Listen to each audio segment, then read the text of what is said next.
आज काशी में गंगा पाटी जा रही है। 14 बीघे से ज्यादा गंगा पाट दी गई। किस अधिकार से पाट दी गई? क्या विश्वनाथ कॉरिडोर के नाम पर लोगों के भवनों को खरीदा गया सरकारी पैसे से? तो ठीक है, आपने भवन खरीद लिया, इसलिए आप मनमाना करने के लिए वहां पर टाइटल्ड हो गए।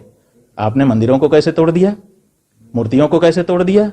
लेकिन वो बात भी पीछे चली गई। अब हम तो ये पूछना चाहते हैं कि आखिर कोई मीडिया इस बात को क्यों नहीं उठा रहा है कि काशी में गंगा पाटी जा रही है, गंगा की धारा बदल गई, जबकि हमने कागज निकलवाया और हमने देखा कि विश्वनाथ कॉरिडोर के लिए जो अनुमति दी गई है 17 शर्तों के साथ दी गई है।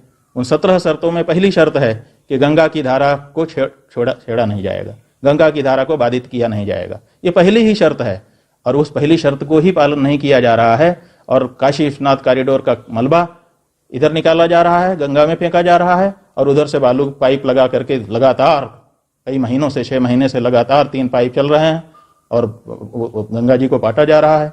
गंगा जी की जमीन किसने रजिस्ट्री करा लिया? किस अधिकार से आप वहां पर मलबा डंप कर रहे हैं? किस अधिकार से गंगा जी की धारा को आप मोड़ रहे हैं? लेकिन कोई बोलने वाला नहीं है। भारत का प्रधानमंत्री आता है, आकर के वो वहां पर कार खड़ी करता है और उस कार में बैठ करके तब विश्वनाथ जी दर्शन करने जाता है। पहले ये कहा गया था कि विश्वनाथ कॉरिडोर हम इसलिए बना रहे हैं ताकि गंगा और विश्वनाथ को हम मिला सकें, ऐसी बातें कही गई थी और आप मीडिया के लोगों के द्वारा छापी गई थी। आप ये बताइए कि गंगा और विश्वनाथ के बीच में कार की क्या जरूरत है? लोग आते थे गंगा में स्नान करके विश्वनाथ जी के पास तक पैदल कम से कम जाते थे। आप अब गंगा से विश्वनाथ में जाने के लिए कार की जरूरत आपको पड़ने लग गई है। आपने क्या गंगा को और विश्वनाथ को मिलाया? जिस दूरी को लोग पैदल चल करके नंगे पांव पूरी कर लेते थे, उस दूरी के लिए आपके प्रधानमंत्री को कार की जरूरत पड़ती है? आपके इस भगवाधारी तथा कथित मुख्यमंत्री जो अपने आप को सन्यासी कहता है, योगी कहता है, उसको कार की जरूरत पड़ने लग गई है विश्वनाथ जी जाने के लिए गंगा जी के पास से। लेकिन फिर भी इस पर कोई आवाज नहीं उठा रहा है। हमको यही एक बात जानना है देश के न्यायालय से तथा कथित मीडिया से कि आखिर क्यों चुप हो आप, क्यों नहीं बोल रहे हो? 25 करोड़ का जुर्माना आपने गंगा यमुना के किनारे कार्यक्रम करने वाले पर लगा दिया था। इतने बड़े हितैषी आप नदियों के बन गए थे, अब आपकी नदी हितैषीता कहां चली गई है? गंगा को पाट दिया जा रहा है, आप क्यों नहीं बोल पा रहे हैं? ये बड़ा प्रश्न है। लेकिन हमको पता है कि रिकॉर्डिंग तो होगी लेकिन दिखाया नहीं जाएगा। राम का नाम लेने से ममता को भय लग रहा है और दूसरे को खुशी भी तो हो रही है। राम का नाम केवल चुनाव में लेना चाहिए?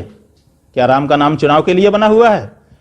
राम का नाम अगर लेना है तो दरवाजे पर जैसे ही पहली फरियाद हो उसको सुनना होगा। 70 दिन से किसान बैठे हुए हैं, ठंड में ठिठुर रहे हैं। पूरा ठंडी का हाड़ कपाने वाली ठंडी का मौसम निकल करके चला गया। सरकार उनकी बात नहीं सुनती है और राम का नाम लेती है। राम का नाम लेने का हक कहां है इन लोगों को? जो लोग जय श्री राम का नारा लगा रहे हैं, जय श्री राम का नारा लगाने का हक उसको है जो पहली फरियाद पर महल से बाहर आकर के सड़क पर सुनवाई करे।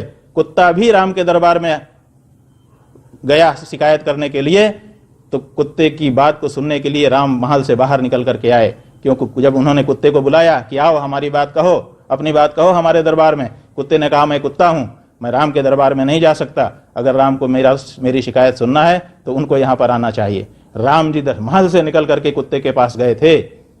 उस राम का नाम आप लेने के अधिकारी हो? लाखों किसान मर रहे हैं,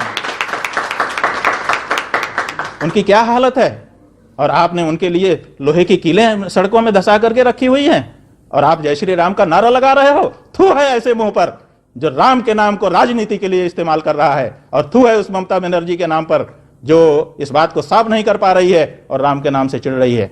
ममता बनर्जी हो, चाहे नरेंद्र मोदी हो, चाहे अमित शाह हो, दोनों एक ही कैटेगरी के हैं। दोनों राम के नाम का इस्तेमाल कर रहे हैं, एक लेकर के और एक विरोध करके। ये राजनीति का विषय नहीं है। राम का नाम लेने के लिए बहुत पवित्र होना पड़ेगा, बहुत ही संवेदनशील होना पड़ेगा।